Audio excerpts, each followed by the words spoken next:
Hi everyone, welcome to this new video from MB Shala. So guys, finally NIT Allahabad और Prayagraj forms is out. हम लोग पहले इलाहाबाद बोलते थे बट अब हम लोग प्रयागराज से इसको जानते हैं। तो एनआईटी प्रयागराज का बेसिकली फॉर्म्स आउट हो गया है for the MBA admission process 2026। और यहाँ पे गाइज मैं कंप्लीट आपसे इसी के बारे में डिटेल में आज हम लोग बात करने वाले हैं। इसका सिलेक्शन प्रोसेस क्या है, फीस, कट ऑफ, प्लेसमेंट, सारा कुछ हम लोग बात करेंगे डिटेल में। तो गाइज़ अगर आप लोग पहली बार चैनल पे आओ, सब्सक्राइब ज़रूर से कर लेना। और गाइज़ हम लोग के आप इंस्टाग्राम पेज पर जरूर से फॉलो कर सकते हैं। यहाँ पे मैं जो भी अपडेट्स रहते हैं यहाँ पे मैं आपको अपडेट करते रहता हूँ, या फिर बाकी आप टेलीग्राम और व्हाट्सएप चैनल पर ज़रूर से ज्वाइन हो जाना। देन गाइज़ आप बाकी सारे अगर आप जीटी पे प्रिपरेशन कर रहे हो तो गाइज़ आप लोग व्हाट्सएप ग्रुप पे ज्वाइन हो जाना, और बाकी आप लोग एग्ज़ाम ग्रुप्स पे ज़रूर से ज्वाइन कर सकते हो। And guys we have also Telegram groups of various exam, you can also join these groups also. ठीक है, तो सबसे पहले गाइज़ अगर हम लोग बात करें यहाँ पे इंपॉर्टेंट डेट्स का, तो इंपॉर्टेंट डेट्स की बात करें तो फरवरी 27 को ये इसका फॉर्म्स आउट हो गया था। बाकी लास्ट डेट का भी काफ़ी है, मतलब अप्रैल 30 तक इसकी लास्ट डेट है। और बाकी जो है आपको last date of for receipt of hard copy application from in the SMS office ये आपको मई 8 तक देना होगा। ठीक है, जो भी हार्ड कॉपी इसका आपको मतलब एप्लीकेशन देना है। ठीक है, और बाकी जो है इसका एलिजिबल कैंडिडेट्स जो है यहाँ पे मई 15 तक यहाँ पे आ जाएगा। और बाकी जो जीटी पे सब है आपको मई 30 और मई 31 का है। बाकी रिजल्ट ये सब आपका जून 12 को आ जाएगा। बाकी अगर हम लोग बात करें एनआईटी इलाहाबाद में 77 सीट्स यहाँ पे होती है। ठीक है, 77 सीट्स में there are the many categories अगर आप देख सकते हो। ओपन कैटेगरी, ठीक है, ओपन कैटेगरी में तुम यहाँ पे देख सकते हो और भी है। और यहाँ पे अगर हम लोग बात करें ओबीसी में 20 सीट्स है, जिसमें सुपरनुमरी सीट्स भी होते हैं 1। ठीक है, बाकी एससी में भी देख सकते हो 10 है, एसटी में 6 है। टोटल यहाँ पे 77 सीट्स है। ठीक है, और अगर हम लोग बात करें यहाँ पे एग्ज़ाम जो एक्सेप्ट कर रहा है, ठीक है, तो कैट, एटमा, मैट, सी मैट, जैट, जी मैट, ये सब सारे जो हैं एग्ज़ाम्स यहाँ पे एक्सेप्ट करते हैं। देन यहाँ पे अगर हम लोग बात करें यहाँ पे MNNIT इलाहाबाद शॉम्स के बारे में, देखो इसका जो पूरा नाम है ना आपको Motilal Nehru national institute of technology. ठीक है, जो हम लोग पूरा मतलब इलाहाबाद बेसिकली इलाहाबाद प्रयागराज के नाम से जानते हैं बेसिकली। ठीक है, ये मतलब काफ़ी एक ओल्ड हम लोग बात करें तो एनआईटी है। 1961 में बेसिकली इसका इस्टेब्लिश हुआ था। ठीक है, बाकी जो बेसिकली इसका जो एमबीए प्रोग्राम ये सब है बेसिकली 1996 से सबसे स्टार्ट हो गया था यहाँ पर। ठीक है, और मतलब काफ़ी ओल्ड ये एनआईटी में आता है अगर हम लोग बात करें तो। और यहाँ पे अगर हम लोग बात करें इसकी एलिजिबिलिटी क्राइटेरिया में, तो यहाँ पे 60% एटलीस्ट आपको मार्क्स चाहिए। ठीक है, और बाकी मतलब 6.5 अगर आपका सीजीपी है, तो बाकी 55% the case of SC ST and PWD category. बाकी अगर मैं बात करूँ यहाँ पे जो एग्ज़ाम इसे एक्सेप्ट करता है कैट, एटमा, मैट, सी मैट और जी मैट, ये सब सारे यहाँ पे लेता है। बाकी फाइनल ईयर वाले यहाँ पे अप्लाई कर सकते हैं। अगर हम लोग बात करें अभी इस एनआईटी में कैसा चल रहा है बैच साइज़, तो देख सकते हो 68 का बैच साइज़ था 2024-26 का। ये जो करंट प्लेसमेंट है उसका मैं बता रहा हूँ। बाकी तुम एकेडमिक बैकग्राउंड पे यहाँ पे देख सकते हो कि बीटेक वाले भी 25% है, बीबीए वाले भी 13% का समथिंग है, बीएससी 23% है, बीकॉम 29% है।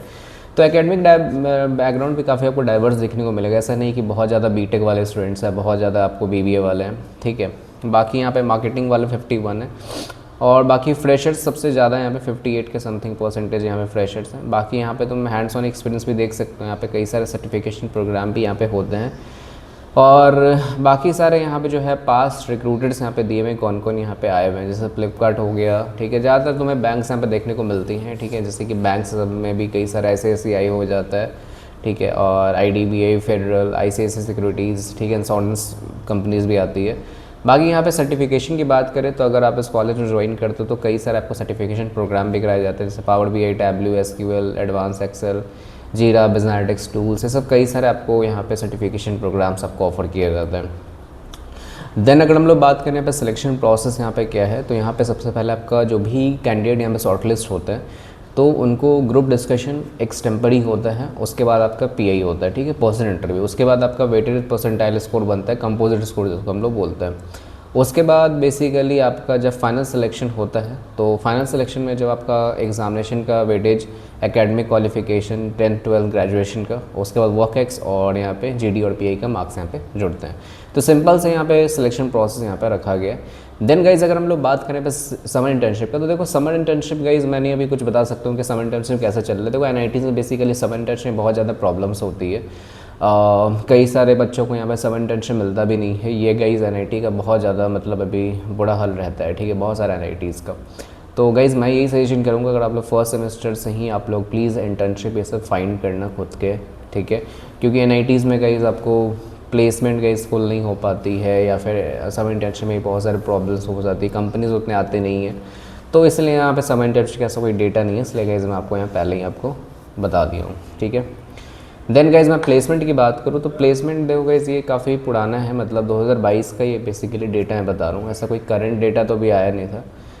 तो आप एवरेज मान सकते हो इस एनआईटीज़ में बेसिकली 6.28 LPA के समथिंग यहाँ पे इसका मीडियन से जाता है। बाकी यहाँ पे वही एवरेज आप यहाँ पे, और हाईएस्ट जो है यहाँ पे 12.5 यहाँ पे LPA तक है, ठीक है। तो बाकी सेक्टर वाइज भी तुम यहाँ पे देख सकते हो, जैसे कि बैंकिंग एंड फाइनेंस में 50% है, आईटी एंड टेलीकॉम में 19% है, बाकी एनर्जी एंड स्पोर्ट्स में 17% है, और बाकी कंसल्टिंग, रियल एस्टेट, ये सब आप देख सकते हो, ठीक है।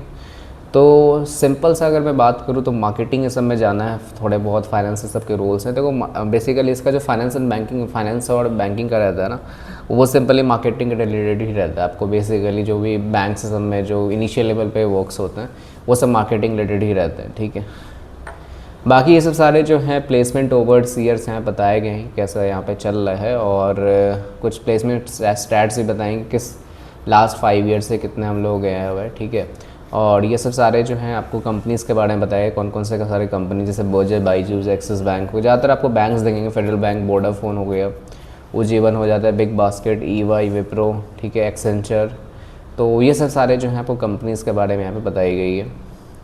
देन अगर हम लोग बात करें फ़ीस क्या चल रहा है, तो फ़ीस की बात करें तो आपको जो टोटल, अगर मैं बात करूँ यहाँ फ़ीस का, तो आप टोटल देख सकते हो, मान लेते हैं कि 50,000 के समथिंग है, तो आराम से आप मतलब 2 लाख के आसपास यहाँ फ़ीस आप समझ सकते हो, ठीक है, जिसमें से आपका हॉस्टल ये सब सारा इंक्लूडेड होता है, बस आपको मेस यहाँ पे इंक्लूडेड नहीं रहता। तो काफ़ी कम फीस यहाँ पे होती है, मतलब आप 2 लाख लगा रहे हो तो यहाँ पे आराम से 2-3 लाख, तो आराम से आप यहाँ पे 5 से 6 LPA तक मिनिमम उठा सकते हो।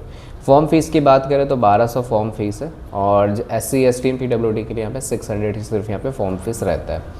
देन कट ऑफ की बात करें, देखो सेफ कट ऑफ ऐसा कुछ है नहीं यहाँ पे, मतलब कुछ सर्टेन कट ऑफ। तो अगर आप बेसिकली 80 भी है, 50, 60, 70 कुछ भी है परसेंटाइल है, तो भी आप अप्लाई कर सकते हो। जितना ज़्यादा परसेंटाइल रहेगा किसी भी एग्ज़ाम में, तो गाइस उतना आप लोग के लिए GD क्रैक करना मतलब ज़्यादा ईजी रहेगा। तो मैं बोलूँगा सेफ जो परसेंटाइल होता है 80-90 अप्लाई कर सकते हो। बाकी कम वाले भी हो तो भी यहाँ पे अप्लाई कर सकते हो, चाहे CMAT हो, CMAT हो, CAT हो, ZET हो, कोई भी एग्ज़ाम हो। और यहाँ पे ऐसा कोई सेक्शन कट ऑफ होता नहीं है, ठीक है। And now guys coming to the final conclusion, should I apply for not NIT Allahabad और प्रयागराज। तो देखो गाइज, अगर तुम यूपी से आ रहे हो, दिल्ली साइड या बिहार झारखंड साइड से आ रहे हो, तो अगर तुम कोई मिनिमम बजट का कॉलेज देख रहे हो तो NIT ज़रूर से टारगेट कर रहे हो। बहुत लोग CMAT से बहुत ज़्यादा अप्लाई करते हैं, मैट ये सब से बहुत लोग अप्लाई करते हैं यहाँ पे। और अगर तुम्हारा उतना बजट नहीं है, तुम ऐसा कोई गवर्नमेंट कॉलेज देख रहे हो, तो भी यहाँ पे NIT को तुम टारगेट कर सकते हो।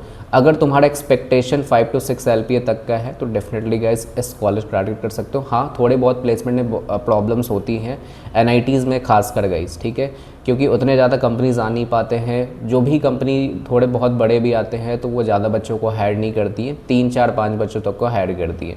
बाकी सारे जो भी बच्चे होते हैं वो बेसिकली जो स्टार्टअप कंपनीज़ है वो सब में चले जाते हैं, या फिर सेल्स रोल हो गया, या फिर मार्केटिंग रोल तो सबसे ज़्यादा NITs में ये सब मिलते ही हैं। बाकी फाइनेंस, ऑपरेशन, ये सब के रोल, या फिर HR के पर्टिकुलर रोल मिलना बहुत मुश्किल होता है, ठीक है। तो ये सब गाइज ट्रूथ होता है NIT का। बाकी अगर आपको अप्लाई करना है डेफिनेटली अप्लाई कर सकते हो गाइज, मेरा काम है बताना, और अगर आपको अप्लाई करना है करो, नहीं तो आप बेसिकली प्राइवेट कॉलेज में भी आप जा सकते हो, ठीक है।